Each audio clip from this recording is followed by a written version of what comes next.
In today's video, I'm going to show you how to connect Notion to N8N. Now it's a really simple process, just follow along closely and you'll have it done in no time.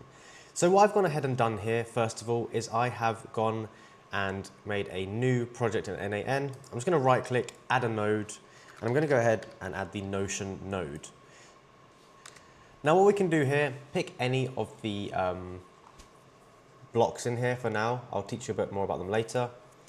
So I'm going to click on the create a page one. Now it's going to go ahead and ask us here to add credentials, to select them. So we're going to click create new credential. And here we need to go ahead and get our internal integration secret. To do this is very, very simple. We need to open up Notion.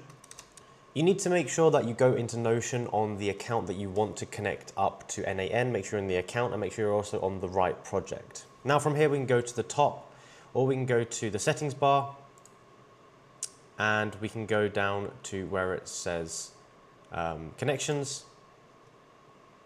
and then we can go to where it says develop or manage integrations.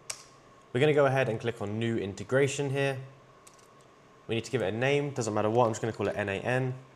Now the associated workspace, this is the workspace you wanted to connect to, so click on here from the drop down and select the correct workspace. You can also select the type, so internal, whatever, it doesn't really matter. Then we can go ahead and click Save. Once we've clicked Save, you want to click on the Configure Integration Settings button.